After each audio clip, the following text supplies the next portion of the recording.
Oh my God. Arsenal scored 3 goals in the game and none of them was from a set piece. What has the world turned into?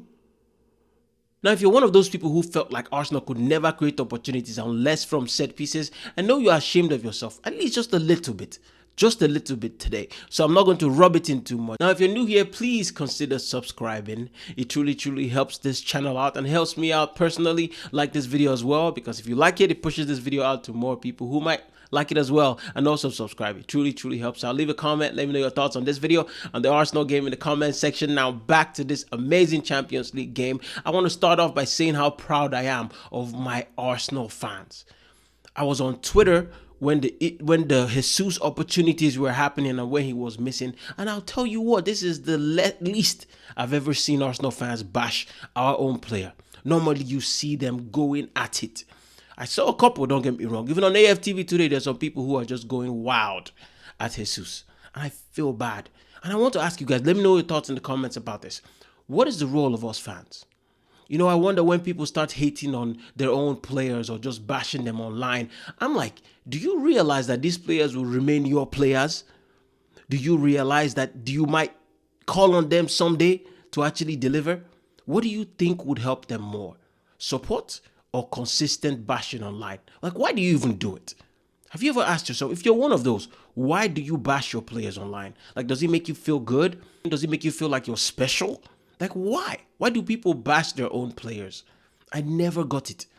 Because if it's one thing that we know, players thrive when they are supported. We've seen it with tons of players. In fact, every single player. But if you keep bashing people online or whatever in person, like Manchester United fans are done with their players sometimes, they will sometimes never recover from that. We as fans, I think our role should definitely be to support these players and hype them up and, you know, show them some support. You can clearly see that Jesus is lacking confidence. And even those finishes, I'm being honest with you, right? They were not like insane misses. If you see the saves, they're like, this goalkeeper made an incredible save.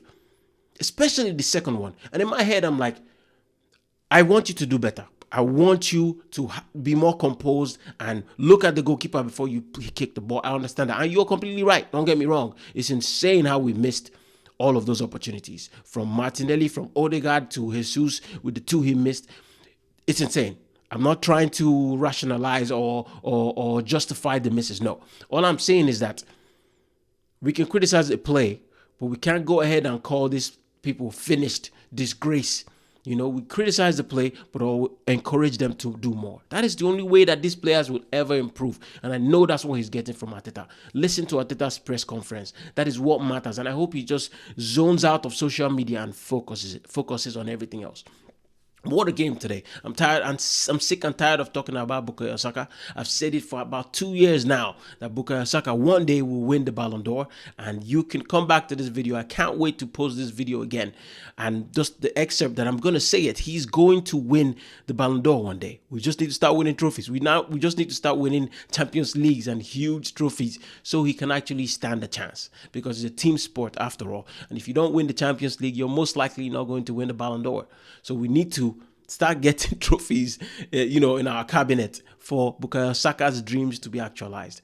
You know, I was watching the Thierry Henry BBC interview that he did with, I think, Ashley Scott. I might have butchered her name, but I think it's Ashley Scott. The way he spoke about Bukayo Saka is incredible. They said when he was coaching them, when he was in the youth team, he wasn't being talked about.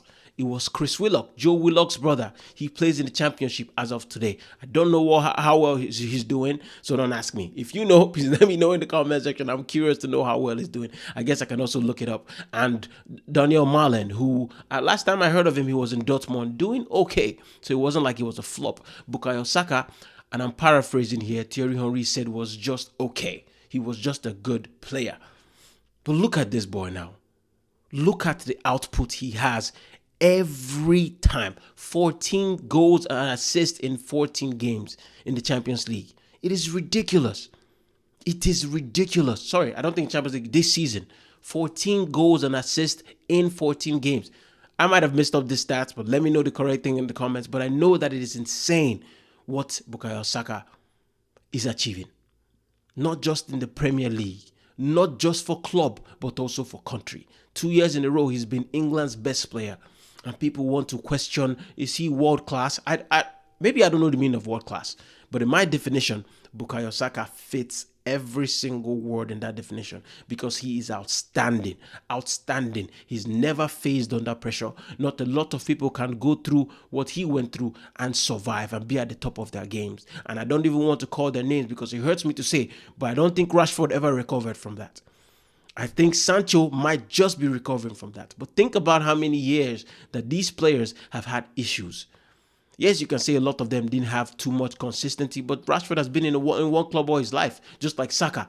But only one of them seems to be flourishing. The mentality of this boy is top-notch, and his willingness and hunger and drive to be successful, drive to put output in is crazy. And I wish we had his level of output on the other side. Martinelli today, obviously, I'm sure he's feeling more down than I am with the opportunity that he could have tucked away, that he didn't. But I thought he did okay today, I'm being honest with you. I thought he was being silly because he almost got himself sent off by making 2 stupid fouls at the end of that first half, and I couldn't understand what the hell he was doing. And he got hooked off in the 68th minute, I think, for Trossard. And I would have done it at halftime because it seemed like he just wanted to make us go a man down. But I wish we had that same level on the left. The same Saka output on the left side would be absolutely unstoppable. Cue my Ademola Lookman push. We need Ademola Lookman, the Atalanta boy. If you don't watch him, take my word for it. That man, that young man is in his prime. He's only 27 years old. So he has at least 3 more years to give us fire performances. The desire of that man, the hunger, the violence in which he plays football with. I desire that on the left side of Arsenal. It is insane. I know Trossard has done and delivered and it's good. He's almost 30. It's time to replace him. I know Martinelli is younger than Lookman, but I'm telling you, he might cost a pretty penny, but Lookman is better than Martinelli. I hate to say it, but if we're looking for somebody on the left-hand side to actually strengthen, Lookman is my pick. So Saka on the right, Lookman on the left, dream. Somebody up top, obviously, I don't want to call names. I'll stop there with my wishes for the transfer window. I don't think it's going to come. I'm just dreaming here. But yeah, that will just make us better. I just wish Martinelli could just produce more. But I thought we were outstanding today from back to front. Kiwior was outstanding, clean sheet today. Raya, also good. Saliba, his standard, usual, incredible self. Thomas Partey gave the ball away too much. But defensively, he was outstanding. Louis Skelly, Miles, my son, 17 years of age, unfazed. So many times he got the ball and drove at the midfield. Playing that inverted left-back position for somebody so young. Keeping Tierney on the bench. I know Tierney hasn't played for us in like 18 months or something like that. But the way this guy showed that he wanted to be on this pitch every time he got the ball is amazing. And that pre-assist that he gave to Jesus, who then crossed the ball for the opening goal, it's just incredible for a 17-year-old. He needs more minutes. And even Arteta says it. He has given them enough reason to trust that he wants this. And he's ready to challenge. He's ready to compete for spots. Yes, we have Calafiori there. Yes, we have Zinchenko there. But Lewis is like, nah, I'm ready to go. Put me in, coach. And Arteta put him in today. And I'm sure he had zero regrets. Because this young man was super impressive today. Merino was all right. Declan Rice was all right today. Jorginho came in and just steadied the ship. And then we got, our second goal and our third goal. Courtesy of who? Who again? Of course, the same man. Bukayo Saka. Yes, he pounced off of a mistake of Salisu. It actually hurt me. Because Salisu is a Ghanaian brother. I don't want to see my African boys doing making any mistakes. It's unfortunate for him, but we had to capitalize. Great play from Havertz as well, to close the goalkeeper down so forcefully, who made him make a mistake. And then Salisu couldn't, pass the ball correctly. And then who pounced? Bukayo Saka, my boy. And the third goal, who is it again? Bukayo Saka. Hitting the ball that ricocheted off of Havertz. He knew nothing about it, but hey, get your numbers, bro. Get your name on the scoreboard, and that's all that matters. Keep doing it. 60 million down the drain, Kai Havertz scores again. I'm happy with it. I'm happy with where we are. We are playing good football, dominating every phase of play and not giving up too many chances. This is key to being a successful team. Yes, the first 20 minutes of the first half was second half was shocking. Like, it was crazy how we came out and it seemed we were too relaxed because we didn't expect Monaco to pile on the pressure like they did. But I think it was their plan to see out the first half as best as possible and come into the second half. And that beginning stage, try to get a goal, try to catch us out, but we locked them down and they couldn't really do anything. There was an opportunity for Mbolo, I think their best opportunity, but he fluffed his lines.